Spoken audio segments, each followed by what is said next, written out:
Umat Rasul di akhir zaman jarang yang meminta ma'rifat, jarang yang meminta ridho Allah. Kebanyakan mereka meminta hal-hal duniawi. Ini untuk memperbaiki iman. Maka jika saja tidak ada thariqah sedunia, bayangkan orang semuanya mengadahkan tangan hanya meminta atina fid dunya wa ma lahum fil akhirati min khalaq. Hanya minta dunia, akhiratnya dia akan. Acara selanjutnya, pengupasan Maulid Baginda Rasulullah Sallallahu Alaihi Wasallam.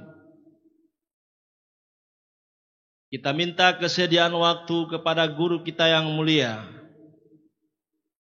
Kiai Haji Zain Zarnuji.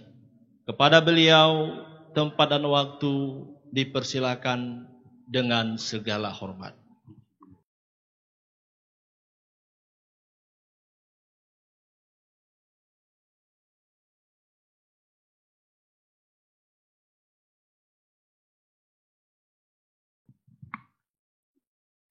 Assalamualaikum warahmatullahi wabarakatuh.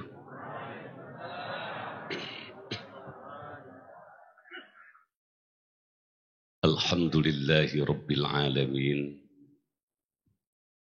Wassalatu wassalam ala al-habibil aliyyil azim Sayyidina Muhammadin al-hadi ila siratim mustaqim wa ala alihi wa ashabihi gurril mayamin.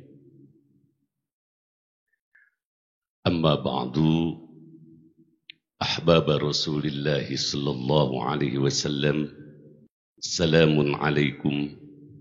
Kataba rabbukum ala nafsihi rahmah annahu man amila minkum su'an bijahalah summa taba min ba'dihi wa aslah فَأَنَّهُ غَفُورٌ رَحِيمٌ غَفَرَ اللَّهُ لَنَا وَلَكُمْ. Yang saya muliakan dan kita cintai, kita sayangi semua, mursyid kita, murabbi arwahana, Abuya, beserta Umi dan putra-putra beliau yang saya hormati dan Allah muliakan, seluruh tamu undangan yang hadir di tempat ini, baik dari dalam negeri itu sendiri ataupun dari Malaysia, juga para guru, para tengku MPTT keseluruhan, tak lupa juga seluruh pengurus, terlebih Ketua MPTTI Pusat dan Wali Nangro Jakarta dan yang lainnya, hadirin hadirat kaum muslimin muslimat yang dimuliakan Allah Subhanahu wa ta'ala.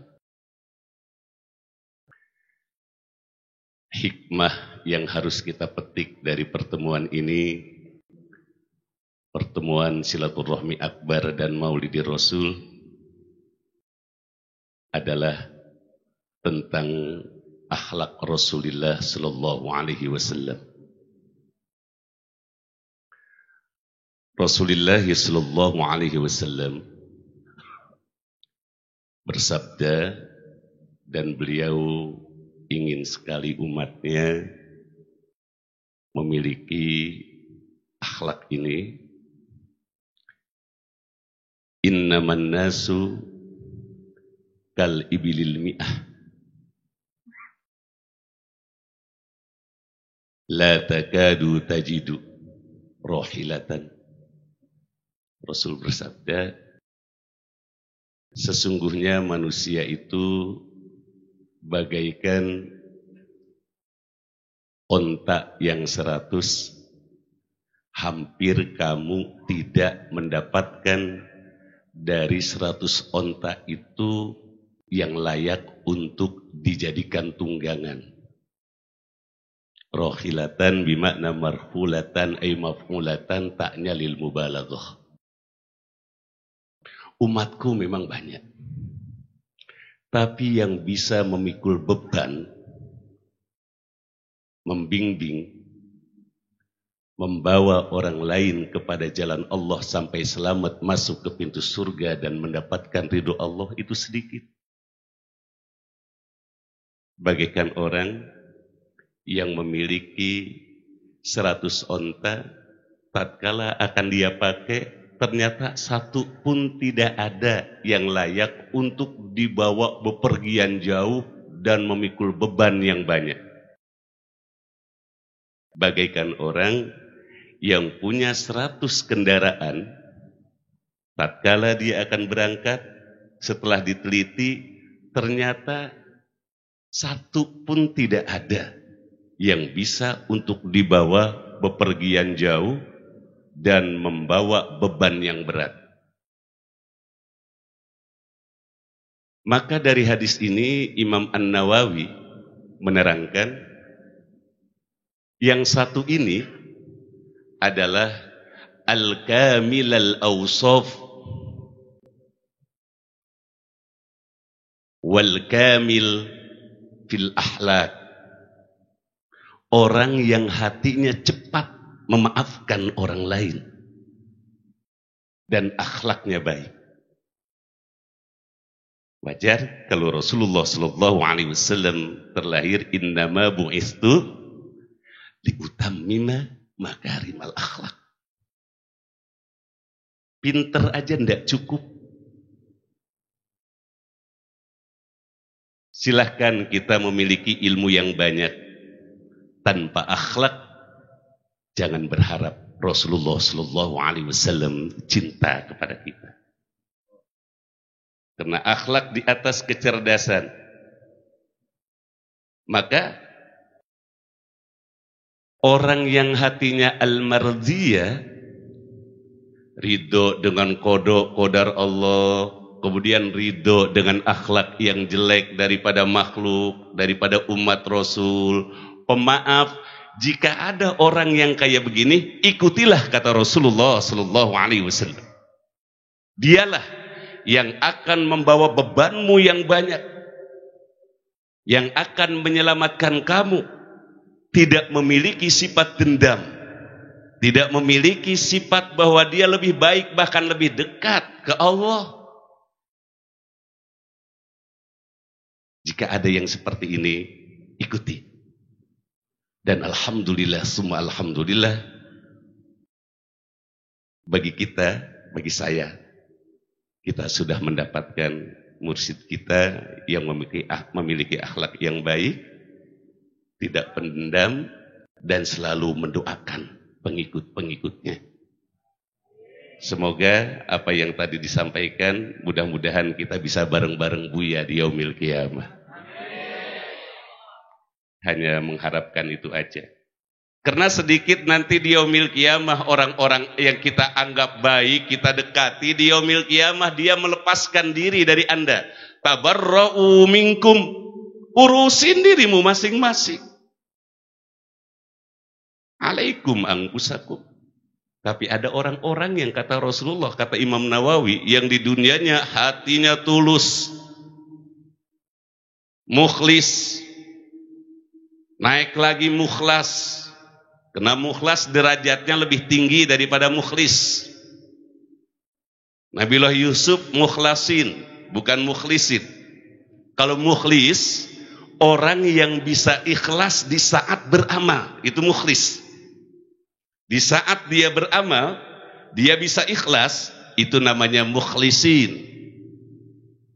Kalau mukhlas, dia bisa mempertahankan keikhlasan sampai wafat menghadap Allah, itu mukhlas. Maka belum tentu orang yang ibadahnya ikhlas pada hari Senin, seminggu berikutnya dia bisa mempertahankan keikhlasan itu. Contoh, dalam pembangunan satu masjid itu dia nyumbang 5 juta.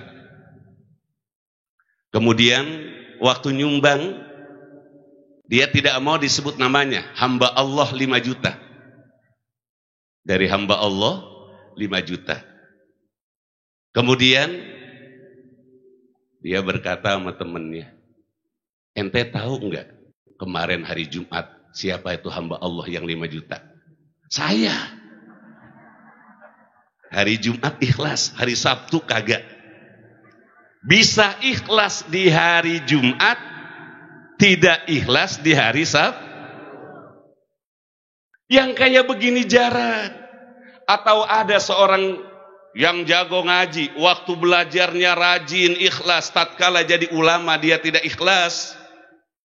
Atau ada kalanya tatkala muridnya tidak menghormati dia, lalu dia hatinya tadi tidak kamal al-awsaf. Lalu keluar bahasa-bahasa yang tidak baik. Bukannya doa. Kalau Rasulullah kan ditimpugi yang keluar doa. Itulah kamal al-awsaf. Jarang yang seperti ini, jarang. Di saat kita lemah, di saat tidak memiliki kekuatan, kalau kita diserang, diam wajar. Lalu bagaimana kalau kita memiliki kekuatan dan orang itu lemah? Bisa tidak kita kamal al-awsaf? Maka kata Rasulullah, kal ibilil bi'ah. Belum tentu kita memiliki 100 guru yang akhlaknya kayak begitu ada. Maka jika ada, dekati. Kunu ma'as shadiqin. Hendaklah kamu semua berada beserta orang-orang yang shadiqin, yang benar. Tadi Imam Nawawi menerangkan hatinya bersih, akhlak luarnya bagus. Zahiron wa batinan. Maka benar apa yang disampaikan tadi dalam makalah ini, harus meningkatkan akhlak dan membagus iman. Hadis qudsi itu memperbaiki iman. Hadis qudsi. Maka kalau kita lihat Al-Quran, lafaz dan maknanya dari Allah diturunkan melalui malaikat Jibril.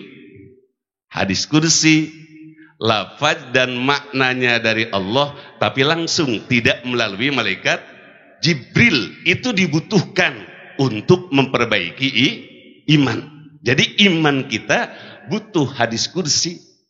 Di antaranya hadis qudsi, ana inda dhanni abdi bi. Kata Allah, saya bagaimana sangkaan hambaku saja. Jadi banyak orang yang beriman kepada Allah, tapi sangkaannya jelek ke Allah. Itu imannya kudu dibereskan oleh hadis qudsi. Mudah-mudahan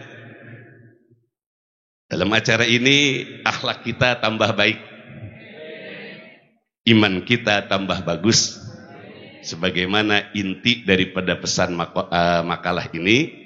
Dan kita alhamdulillah punya guru, punya mursyid, dan bukan saja hanya dengan seperti ini makalah, tapi dengan kita berdoa langsung ke Allah, minta bimbingan guru. Jika kita yakin karomah guru itu akan membimbing kita kepada hal yang baik-baik, itu insya Allah, fa insya Allah. Hadirin rahimakumullah. Di dalam thariqah, hampir semua mursyid, terlebih mursyid kita yang ada di hadapan kita, itu membawa murid-muridnya untuk sampai kepada ma'rifat. Coba kalau kita lihat dari apa yang disampaikan oleh Abuya, selalu Allah dan Allah, bahkan kita diajarkan untuk fana. Kemudian kita juga dengar ilahi antamak sudi waridoka, yang kita minta itu ridoka, ridomu ya Allah. A'tini mahab bataka wa ma', cintamu dan ma'rifat kepadamu, mahabbah, ridho, ma'rifat.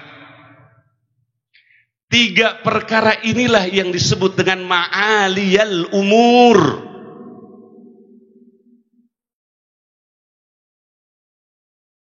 Perkara-perkara yang derajatnya tinggi. Dalam hadis Rasulullah sallallahu alaihi wasallam, riwayat Imam Tabrani, innallaha yuhibbu lakum ma'aliyal umuri wa ashrafaha wa yakrahu lakum safsafaha. Rawahu Tabrani. Sesungguhnya Allah Subhanahu wa ta'ala mencintai kamu, kata Rasulullah, ma'aliyal umur, perkara-perkara yang tinggi derajatnya, wa ashrafaha, dan perkara-perkara yang mulia. Perkara yang mulia, cita-cita yang tinggi, ya tadi minta ridho Allah, minta ma'rifat, yang di akhir zaman ini akan banyak ditinggalkan oleh manusia, oleh umat Rasul. Umat Rasul di akhir zaman jarang yang meminta ma'rifat, jarang yang meminta ridho Allah. Kebanyakan mereka meminta hal-hal duniawi. Ini untuk memperbaiki iman. Maka jika saja tidak ada thariqah sedunia, bayangkan orang semuanya mengadahkan tangan hanya meminta atina fid dunya wa ma lahum fil akhirati min khalaq. Hanya minta dunia, akhiratnya dia akan rugi. Maka kata Rasul, Allah cinta kepada kamu jika kamu meminta ma'aliyal umur. Asbab khuruj dari hadis ini, Pak. Kenapa Rasulullah mengeluarkan hadis ini? Asbab khurujnya, sebab-sebab keluar ini hadis. Rasulullah Shallallahu Alaihi Wasallam pernah bertamu ke rumah seseorang. Kemudian di rumah itu Rasulullah Shallallahu Alaihi Wasallam dijamu, kasih makan, kasih minum, dan dilayani. Biasa Rasulullah itu jika ada orang yang berbuat baik kepadanya, maka Rasulullah akan mukafaah, akan berbuat baik lagi. Itu ajaran Rasulullah.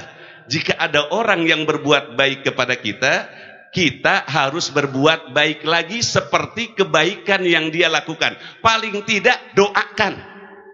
Jangan sampai ada orang baik kepada kita lalu kita berbuat, itu paling jahat gitu. Yang paling baik lagi berbuat baik kepada orang yang berbuat jahat. Kuat enggak kira-kira? Insyaallah ya. Insyaallah. Mendoakan orang yang berbuat jahat kepada kita. Itu kalau dalam Fatihah suka ada begini. Allahumma gfir man ahsana ilaina wa asa'a alaina. Ya Allah, ampuni orang-orang yang telah berbuat baik kepada kami dan sekarang dia telah wafat, dan orang-orang yang pernah jahat waktu hidupnya kepada kami, sekarang dia sudah wafat, jadikan kuburannya raudhah min riyadhil jannah. Itu ada doa begitu, Pak.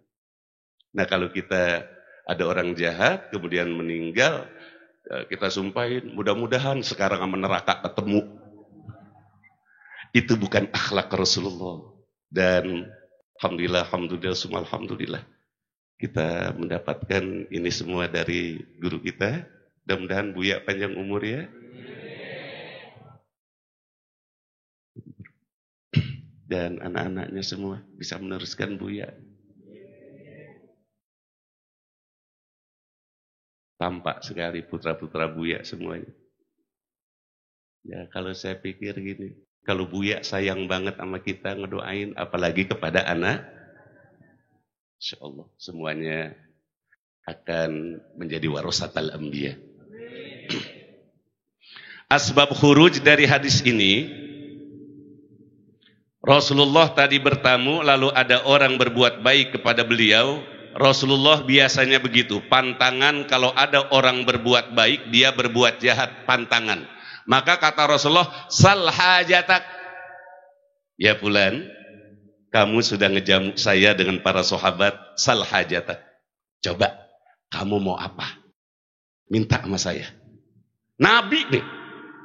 Nabi.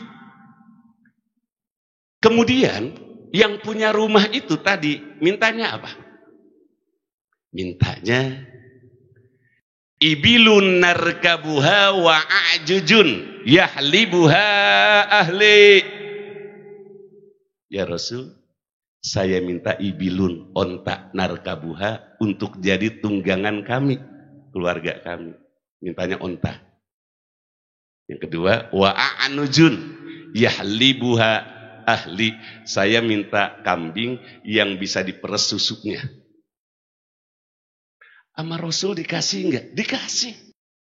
Tapi kata Rasul begini, a'ajajtum antakunu misla ajuji bani Israel. Apakah kamu tidak mampu seperti nenek-nenek yang hidup di zaman Bani Israel? Di saat dia minta kepada nabinya, bukan meminta dunia. Qalu, sahabat berkata semuanya, wa ma ajuju bani Israil ya Rasulullah. Ada kejadian apa dengan nenek-nenek di zaman Bani Israel ya Rasul? Kata Rasul, dulu tatkala Nabi Musa akan meninggalkan Mesir karena diperangi oleh Firaun, Nabi Musa itu tinggal di Mesir dari kecil itu 30 tahun awalnya. Kemudian setelah dia menabok orang Mesir, dia tinggalkan Mesir, pindah ke Yaman 10 tahun, berarti 40 tahun. Lalu oleh Allah Subhanahu wa Ta'ala, Nabi Musa diperintahkan dakwah lagi ke Firaun, balik lagi selama 30 tahun. Berarti 60 tahun Nabi Musa di Mesir, 10 tahun di Madian. Itu Firaun sama sekali tidak menerima ajaran Nabi Musa. Akhirnya Nabiullah Musa alaihi salatu wassalam diperintahkan oleh Allah untuk meninggalkan Mesir. Innakum muttaba'un fasri' bi ibadi. Ya Musa, keluar dari Mesir malam-malam. Isra itu perjalanan malam. Waktu itu pada bulan purnama. Tapi awas Musa, innakum muttaba'un, entar kamu akan dikejar. Sudah tinggalkan Mesir. Nanti kamu akan dikejar oleh Firaun, tapi larinya itu jangan ke kiri. Coba kalau ke kiri dari Mesir itu berarti menujunya ke Syam. Larinya ke kanan. Sementara ke kanan itu Kulzum, Laut Merah. Itu kan nggak masuk akal ya. Kemudian Nabi Musa alaihi salatu wassalam tatkala ingin meninggalkan kota Mesir, jalan yang ditunjuk oleh Allah Subhanahu wa Ta'ala itu nggak ketemu, gelap. Lalu ada ulama Bani Israel. Ulama Bani Israel berkata, ya Musa, dulu kami mendengar dari orang tua kami bahwa di saat Nabiullah Yusuf meninggal, jika orang-orang Bani Israel meninggalkan Mesir, sebab kalau di Mesir sukunya Kibtiyah. Jika nanti orang-orang Bani Israel Yahudi meninggalkan Mesir, Nabiullah Yusuf pernah meminta supaya jasadnya dibawa, dikuburkan di Palestina. Kata Nabi Musa, jangan-jangan ini jalan nggak ketemu. Terus kata Nabi Musa, siapa yang tahu kuburan Nabiullah Yusuf? Ada ajujun, ada seorang nenek-nenek yang tua renta, dia tahu di mana kuburan Nabiullah Yusuf. Ya Musa, ayo kita datang. Lalu didatangi oleh Nabi Musa. Ya Ajuz, di mana kuburan Nabi Yusuf? Di mana Nabiullah Yusuf itu dipendam? Kata si nenek, saya tidak akan kasih tahu Anda ya Musa hatta tu'tiyani hukmi sehingga kamu memberikan apa yang aku inginkan. Jika kamu mau memberikan apa yang saya inginkan, saya kasih tahu di mana kuburan Nabi Yusuf. Lalu bagaimana? Nabi Musa itu nggak bisa ngejawab. Diam. Lalu Nabi Musa bertanya, apa yang kamu inginkan? Wa ma hukmuki? Kamu ingin apa, Nek? Akunu ma'aka fil jannah. Yang saya inginkan ya Musa, setelah saya kasih lihat kuburan Nabi Yusuf, saya ingin masuk surga bareng-bareng dengan kamu. Oh, ini keinginan si nenek. Lalu bagaimana sikap Nabi Musa? Ya seperti orang-orang soleh. Aku sendiri tidak tahu. Seperti orang-orang soleh. Ya kita kan tadi ingin bareng-bareng dengan Buya masuk ke dalam hati Buya mah nggak berhenti ngedoain kita semua, Pak. Itu yang disebut tadi Kamal al-Awsaf. Orang Kamal al-Awsaf itu, Pak, kayak Rasul memandang Bapak di depan satu-satu, ya Allah, muliakan, muliakan, muliakan, muliakan. Bagaimana orang yang ada di depan kagak mulia. Makanya kalau kita pulang dari sini senang ya. Karena doa tadi gak berhenti. Ini Bapak dari jauh datang. Coba. Kalau kita datang ke seseorang, pas kita datang bukannya didoain, mudah-mudahan belangsak, belangsak, belangsak, pulang puyeng nggak? Nah, makanya yang gitu jangan didekati. Jangan sayang umur. Apalagi yang usianya udah 50 tahun, itu udah setengah jalan mau mati. Ngapain kayak begitu aja hidup? Orang kalau udah 50 tahun udah banyak takutnya, Pak. Banyak tawaduknya. Lah kemudian Nabi Musa tidak bisa menjawab keinginan si Ajuj tadi sampai malaikat Jibril turun. An a'tiha ya Musa. Musa, si nenek itu kata malaikat Jibril meminta ingin masuk surga kepada kamu, karena yang namanya nabi pasti masuk ke dalam surga. Karena nabi mah maksum, kagak ada nabi itu yang tidak maksum. Buktinya ada enggak nabi yang murtad? Kalau wali bukannya maksum, mahfud, maka ada wali yang murtad. Ada wali murtad, apalagi wali kota, banyak yang murtad. Karena wali derajatnya itu mahfuz, bukan maksum. Enggak ada nabi yang murtad. Dan itu Nabi Musa, pasti semua nabi yang masuk surga. Pugus sahabat asyarah mubasyarah bi ahlil jannah aja dijamin masuk surga. Apalagi nabimu, apalagi Nabi Yuna Muhammad yang semua alam ini ada dari Nur Muhammad. Cukup kalau menerangkan Nur Muhammad Buya aja.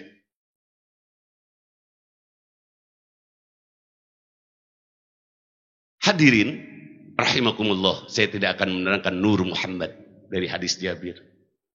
Itu yang berhak menerangkan Abuya. Lalu bagaimana?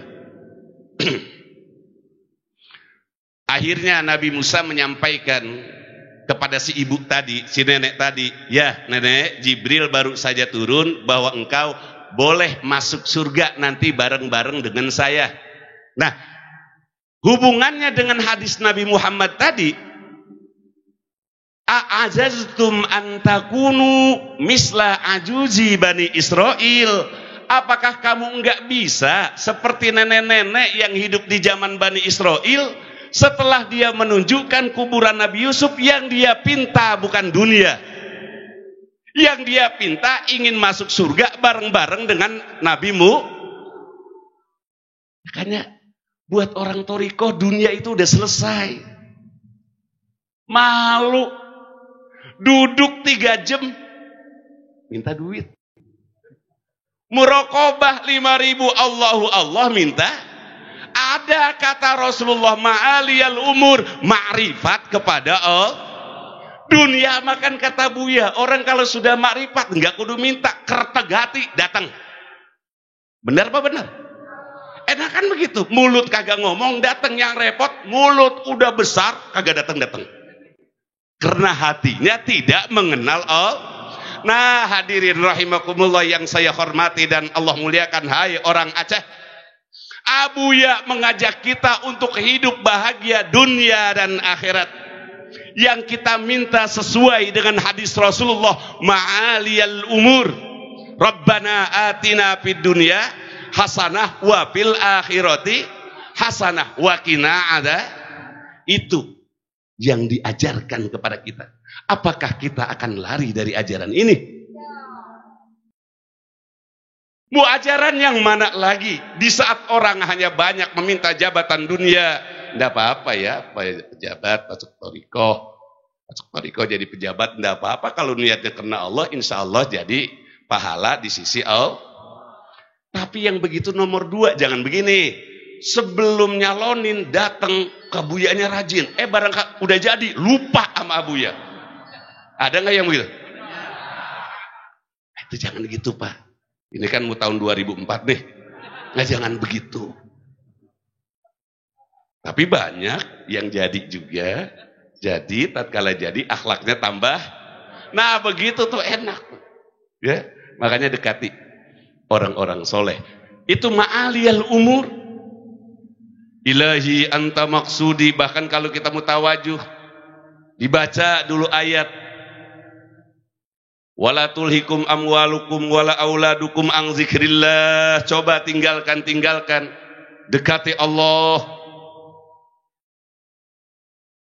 Karena orang kalau sudah ma'rifat, sudah dekat dengan Allah, dunia itu sebesar gundu yang dia duduki di atas pantatnya.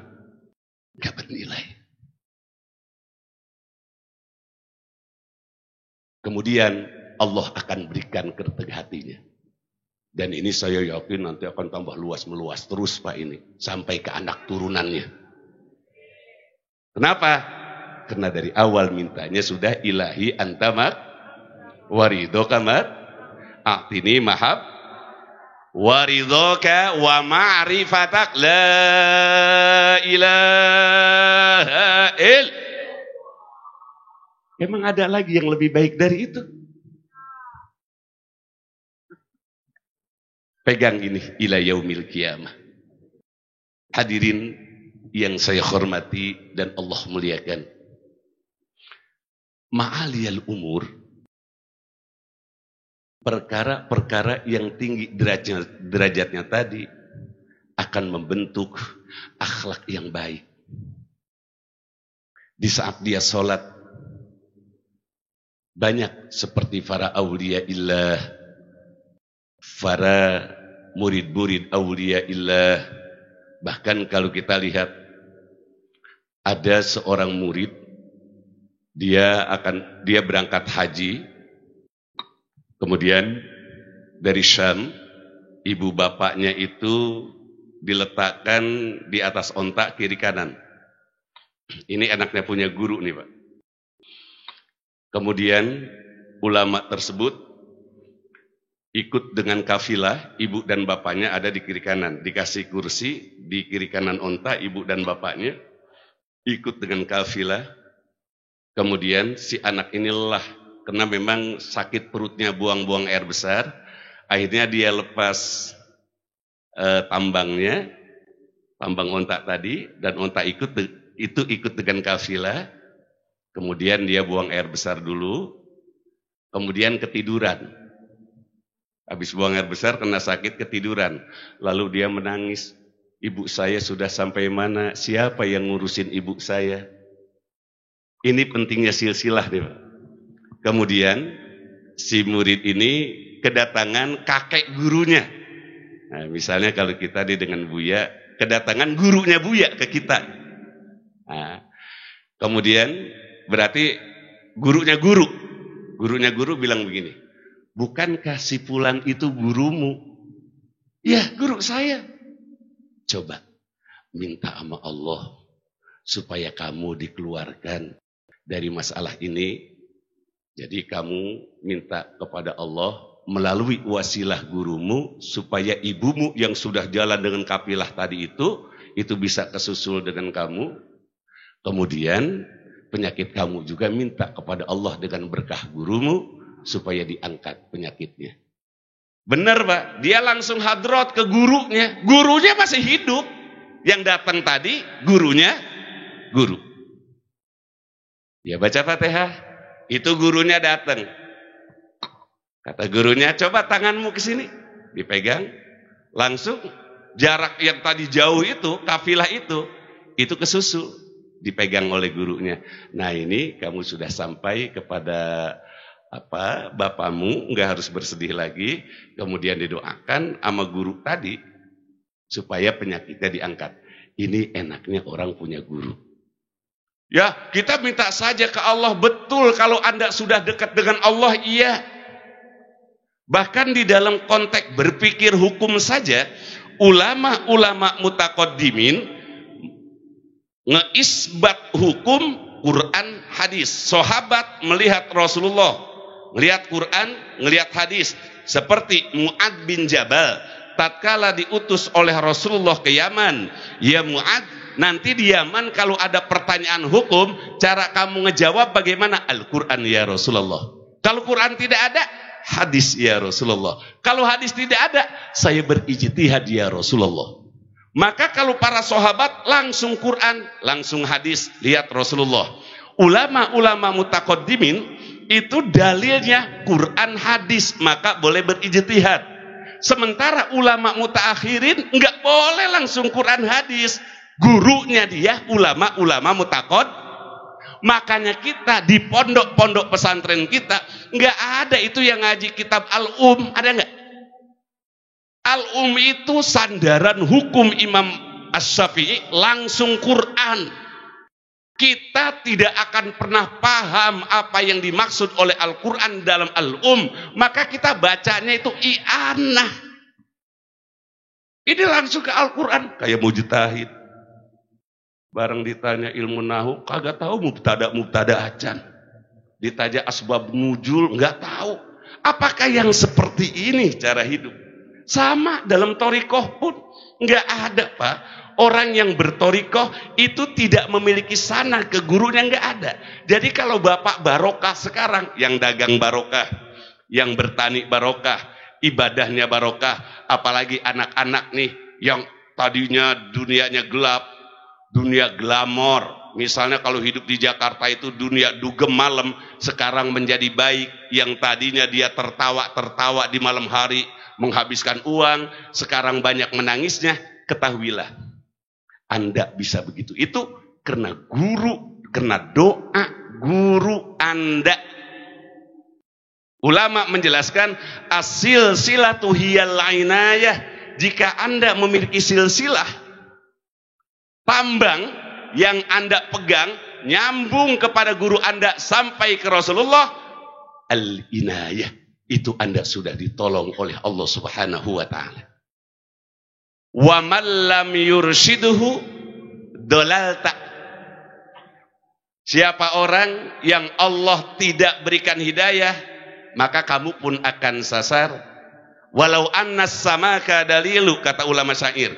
Sekalipun kamu anak nabi, kamu terkenal turunan orang soleh, kalau kamu tidak mendapatkan bimbingan dari Allah, kamu akan sasar. Maka bahasa mursyid tadi itu, ya, dari syair-syair dan begitu Quran al-hadis, memiliki tanggung jawab untuk apa? Untuk membawa murid-muridnya masuk ke dalam ridhonya Allah, yaitu surga. Di dunia ma'rifat, di akhirat insya Allah nanti kita memandang Allah Subhanahu wa ta'ala. Kayak apa itu Allah? Entar yaumal qiyamah, hadis Bukhari. Kalau gitu ingin buru-buru mati ya Pak ya, entar bisa melihat Allah. Kudu mati kubro. Kudu mati kubro, dalam arti lepas ruh dari nyawa. Makanya kalau orang-orang thariqah kalau meninggal itu memang ditunggu. Alhamdulillah. Karena sebelum meninggal saja sudah minta ma'rifat. Allahumma rzuqni ladzatan nazri ila wajhikal karim wasyauqa ila liqa'ik. Ya Allah, selagi saya hidup berikan kepada saya rizki memandang zatmu ya Allah, wasyauqa ila liqa'ik, dan rindu kepadamu ya Allah. Maka di saat mati dia tenang. Ini yang saya tunggu. Makanya Rasulullah SAW ditawari malaikat, mau diperpanjang atau tidak? Ya sudah, ar-rafiqul a'la. Saya mau ketemu rafiqul a'la. Rafiq teh Allah, ar-rafiq sifat Allah, saya mau ketemu Allah aja, nggak mau dunia. Coba orang sini ditawarin gitu. sama malaikat pencabut nyawa. Mau ditambah atau mau mati? Tambah ya malaikat. Berarti tidak rindu kepada Bilal. Sama. Istrinya menangis. Istriku, kamu jangan menangis. Saya lama menunggu seperti ini untuk ketemu dengan Allah. Kenapa seperti itu?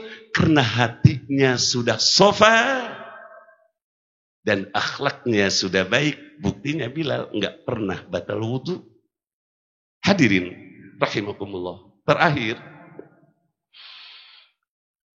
seorang mursyid itu harus memiliki akhlak yang sangat penting dan tidak dimiliki oleh selain mursyid atau ulama-ulama besar tentunya. Sebab ada ulama besar pengamal thariqah tapi enggak mursyid seperti Imam Nawawi Al-Bantani. Dia thariqah, Qadiriyah, wan Naqsyabandiyah, tapi bukan mursyid. Karena kemursidat turunnya kepada Syekh Abdul Karim Tanara. Sebab bagi-bagi tugas, kata Syekh Abdul Karim Tanara, ya Nawawi, untuk thariqah urusan saya. Untuk ilmu tugas kamu. Makanya Imam Nawawi banyak karangannya. Banyak sekali karangannya. Mana akhlak mursyid yang diambil dari Rasulullah sallallahu alaihi wasallam? Kalau orang-orang kagak mikirin santrinya, enggak mikirin umatnya nanti di yaumil qiyamah. Kalau Rasulullah bagaimana? Innallaha lam yuharrimu khurmatan illa annahu wa qad alima sayutalli'uha minkum muttali'un illa anni akhidun bi khudadikum. Allah itu tahu di saat Allah mengharamkan sesuatu tentu ada orang yang akan melanggarnya, pasti. Allah mengharamkan khamar, tentu ada dari umat Islam yang minum khamar. Allah mengharamkan membunuh, tentu ada hamba Allah yang membunuh.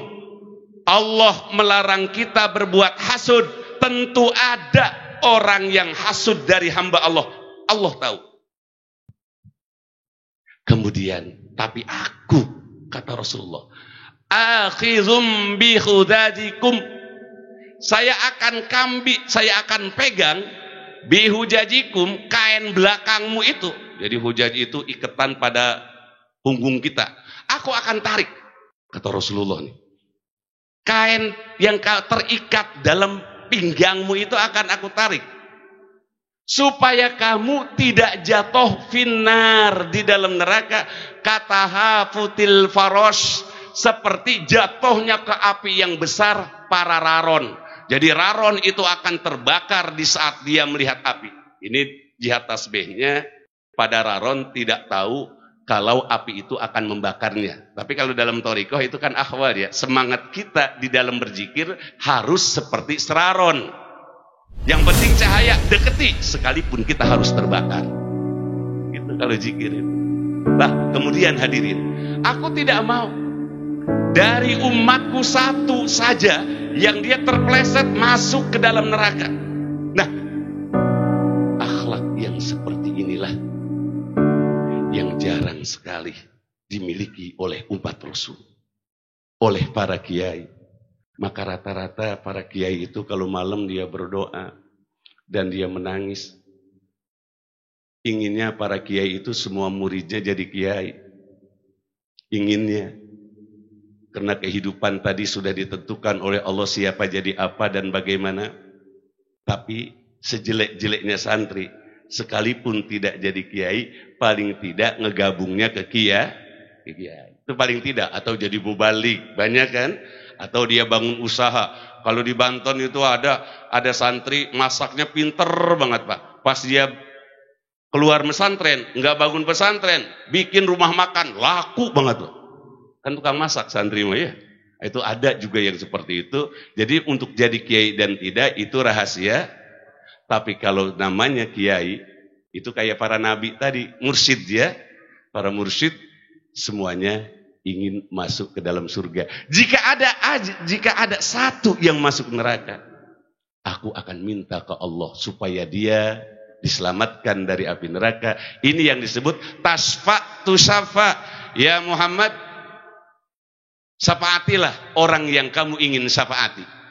Nah begitu juga setelah Nabi Muhammad, para aulia wal ulama, para wali, para mursyid dan alim ulama. Jika saja Pak, di sini ada seorang nanti yang masuk surga, lalu dia diberikan izin untuk memberikan syafaat seorang saja, ini semuanya akan kebawa masuk ke dalam surga. Nah, mudah-mudahan maka kalau kita kumpul ke sini, niatnya kudu mulia ya, ma'aliyal umur. Tadi supaya latifah kita semakin terisi dengan memandang Buya. Karena Buya ini kalau di dalam kitab Tajul Urus itu bagaikan air yang mengalir. Air yang mengalir dalam sebuah kali, nih kali besar, air ngalir kayak seperti Sungai Nil. Murid-muridnya itu bagaikan orang-orang yang memiliki sawah di samping Sungai Nil. Ada murid-murid tatkala air itu mengalir, lalu sawahnya dia bolongin supaya air yang dari Sungai Nil masuk. Tapi ada muridnya yang dia tidak bolongi sawahnya sehingga sawah temannya subur, sawahnya dia tidak. Nah, kita semua ini nih sedang mengisi latifah kita dengan memandang guru. Kalau orang berkata, kenapa sih orang thorikoh itu kalau memuja guru kok berlebihan? Lo enggak berlebihan. Selagi guru kita tidak kita anggap nabi, ya tidak berlebihan. Kecuali kalau guru kita anggap karena tanpa begitu kita tidak akan pernah nikmat menjadi murid. Betul lah betul. Kalau bapak ibu kagak muji guru, tidak ngehormat guru, Anda tidak akan pernah nikmat jadi murid. Tidak akan pernah nikmat.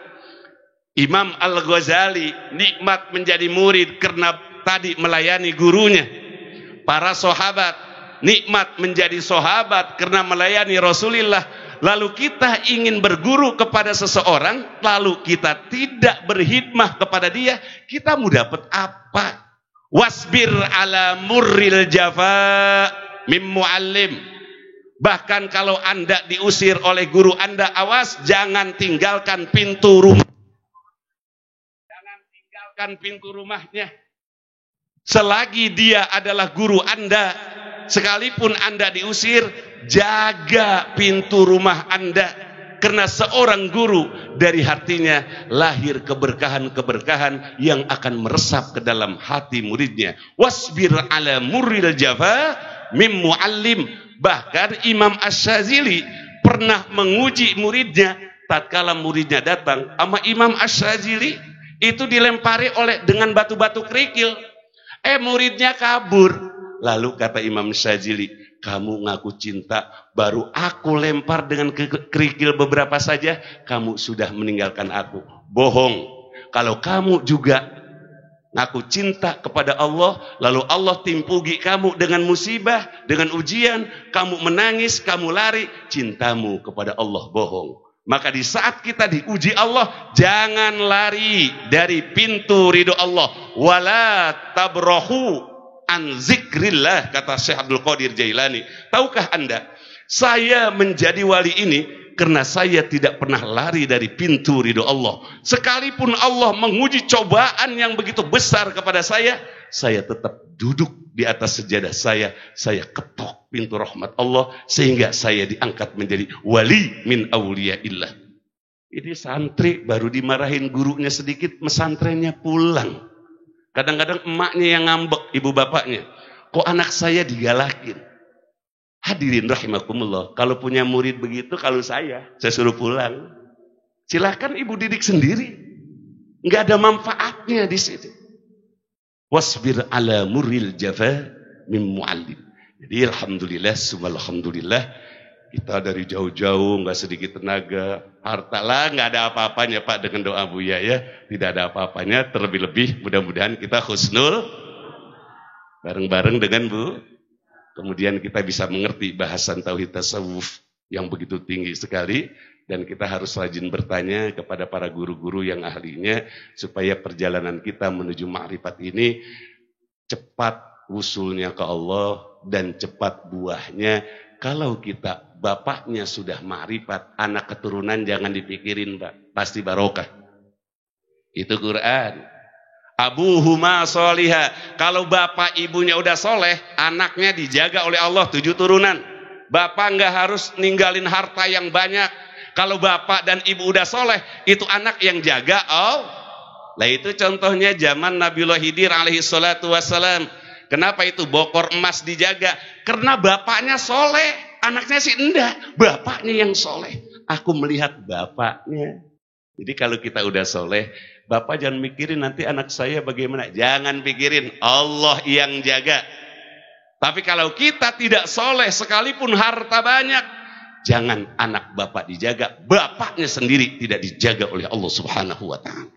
Mudah-mudahan pertemuan ini menambah keyakinan kita kepada Allah Subhanahu wa Ta'ala, dan mudah-mudahan bisa cepat panak ya ajaran-ajaran Abuya. Cepat kita minta ke Abuya semua, semoga apa yang Buya sampaikan ini langsung bisa kita amalkan ya, Ibu Bapak ya. Dan intinya, sekalipun kita bukan orang soleh, katakan, saya bukan orang soleh ya Allah, tapi saya punya guru soleh. Allah enggak ngelihat kitanya, Allah ngelihat guru kita. As-silsilah hiyal inayah. Tali tambang perguruan itu pertolongan dari ciri Allah telah menolong kita semua, cinta kepada kita, kita memiliki tambang keguruan. Langsung nyambung ke Rasul. Alhamdulillah. Itu saja, mudah-mudahan ada manfaatnya. Mohon maaf atas segala kekurangan dan kealfaan. Assalamualaikum warahmatullahi wabarakatuh.